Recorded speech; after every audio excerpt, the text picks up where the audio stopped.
Himalaya selalu berdiri kokoh, puncaknya menembus awan, seakan tidak peduli pada keributan manusia di bawahnya. Tetapi di kaki gunung itu, rakyat Nepal berteriak dengan suara yang parau. Nepal, negara kecil di kaki Himalaya yang sering kita kenal, cuma karena puncak Everest dan benderanya yang unik. Tetapi kali ini, dunia menoleh bukan karena keindahan gunungnya, melainkan karena suara rakyatnya. Di Nepal, negara adalah kertas bungkus kacang goreng yang bisa disobek dan diremas-remas sebelum dibuang ke tong sampah. Bukan karena ulah provokator, konspirasi intelijen, atau elit global, tetapi rakyat Nepal sudah muak dengan tingkah laku pejabat-pejabat pemerintahan Nepal. Pada Senin, 8 September 2025, demo besar-besaran pecah. Sampai video ini dibuat, 55 orang meninggal dunia, ratusan luka-luka, dan ibu kota Kathmandu terbakar amarah. Perdana Menteri Khadga Prasad Sharma Oli jatuh, diikuti pejabat-pejabat lain yang mundur terbirit-birit. Kenapa semua ini bisa terjadi? Apa yang membuat generasi muda, khususnya Gen Z, berani menggulingkan pemerintah dalam hitungan hari? Semua bakal kita bahas di video kali ini.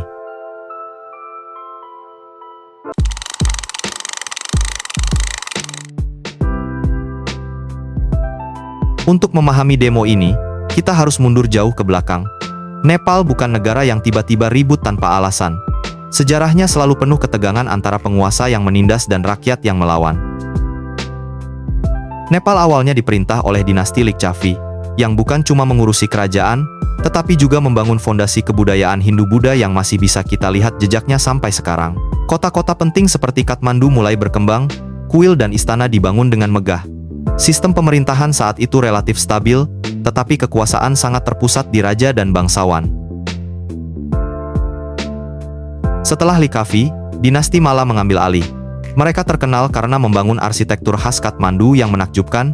Beberapa kuil dan istana yang kita kagumi, sampai sekarang berasal dari masa ini. Tetapi di balik kemegahannya, politik Malla sering terpecah. Ada persaingan antar kerajaan kecil di lembah Kathmandu, yang membuat kekuasaan pusat lemah.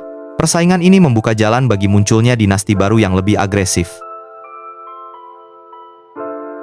Masuklah Prithvi Narayan Shah dari Gorkha, yang berhasil menyatukan wilayah-wilayah terpecah menjadi satu kerajaan Nepal. Dia pakai strategi militer sekaligus diplomasi, dengan tujuan mengkonsolidasikan kekuasaan sekaligus menahan pengaruh dua raksasa di sekitarnya, India dan Tibet. Dan yang menarik, Shah menekankan identitas Nepal yang unik, agar rakyat tahu mereka berbeda dari negara-negara besar di sekitarnya. Tetapi sejarah Nepal tidak selalu mulus. Keluarga Rana merebut kekuasaan dan membuat raja cuma jadi simbol. Kekuasaan nyata ada di tangan Perdana Menteri keluarga Rana. Nepal jadi negara absolut, tertutup dari pengaruh luar, dan pemerintahannya otoriter. Politik stagnan, rakyat ditekan, dan kemajuan sosial ekonomi minim. Bayangkan hidup di negeri indah ini, tetapi suara kamu tidak terdengar. Tetapi rakyat tidak diam. Tahun 1951, mereka bersama Raja Tribhuvan menggulingkan kekuasaan Rana, membuka jalan bagi monarki konstitusional. Partai politik mulai muncul, pers mendapat kebebasan, tapi stabilitas politik masih rapuh. Demokrasi baru lahir, tetapi tantangan masih banyak. Stabilitas itu tidak bertahan lama. Raja Mahendra menyingkirkan parlemen dan memberlakukan sistem partai tunggal panchayat. Sistem ini menekankan loyalitas pada raja, membatasi partisipasi rakyat, dan mengontrol media. Rakyat boleh hidup, tetapi jangan terlalu berani bicara politik. Ketika rakyat, terutama mahasiswa, bosan dengan sistem otoriter, mereka turun ke jalan. Protes besar berhasil memaksa Raja Birendra membuka sistem multipartai. Nepal kembali menikmati demokrasi, tetapi masalah struktural, yaitu kemiskinan, korupsi, dan konflik sosial tetap menghantui. Demokrasi bukan sekadar hak suara, tetapi juga soal kesejahteraan dan keadilan. Drama politik Nepal semakin intens ketika Raja Birendra dan anggota keluarga terbunuh dalam tragedi yang masih jadi misteri sampai sekarang. Kejadian ini mengguncang negara, melemahkan monarki, dan membuat politik Nepal semakin tidak stabil. Seakan sejarahnya selalu menuntut rakyat untuk tetap waspada. Puncaknya, pada tahun 2006, rakyat turun ke jalan lagi. Gelombang demonstrasi besar-besaran memaksa Raja Gyanendra turun tahta. Tahun 2008, Nepal resmi menjadi republik. Monarki dihapus, konstitusi baru diperkenalkan. Tetapi demokrasi tetap rapuh, pergantian Perdana Menteri terlalu cepat, konflik antar partai, korupsi merajalela, Jadi kalau kita tarik garis lurus, sejarah Nepal itu siklus. Penguasa menindas, kemudian rakyat melawan, lalu lahir sistem baru, kemudian rusak lagi. Dan sekarang giliran generasi muda, Gen Z, yang mengambil tongkat perlawanan itu.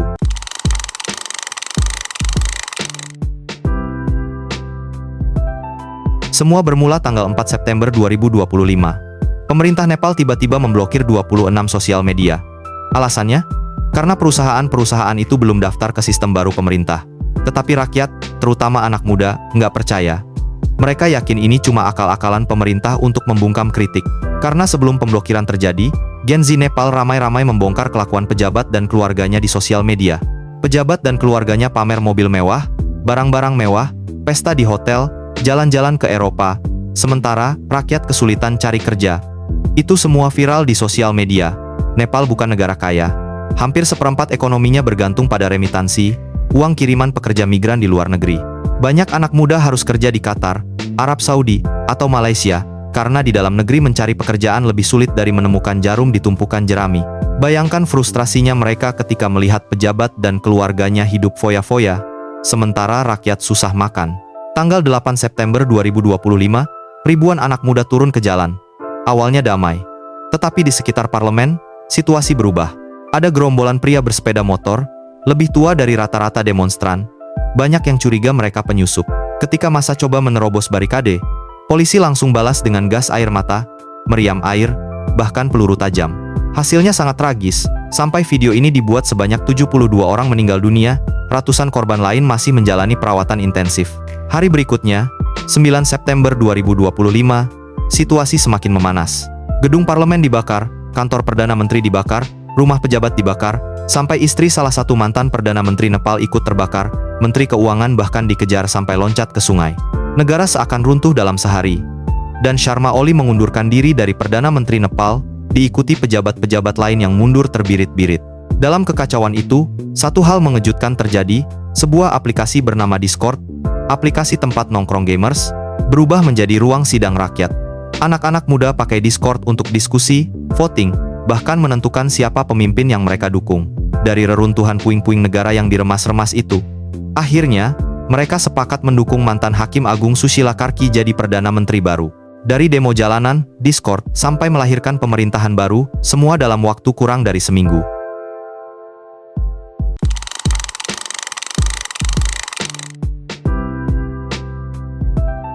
Sejarah Nepal menunjukkan satu hal, rakyat selalu menemukan cara untuk melawan. Dulu lewat raja, lalu lewat monarki, sekarang lewat sosial media. Gen Z Nepal membuktikan bahwa mereka bisa mengubah negeri, bukan lewat kotak suara, tetapi lewat Discord. Mereka mungkin tidak mengenal Chairil Anwar, tapi jiwa puisinya terasa di sana. Ini barisan tak berjenderang berpalu. Kepercayaan tanda menyerbu. Kalau Gen Z Nepal bisa, apakah Gen Z di negara lain berani? Tuliskan jawabanmu di komentar, karena mungkin jawabanmu lebih penting daripada isi video ini.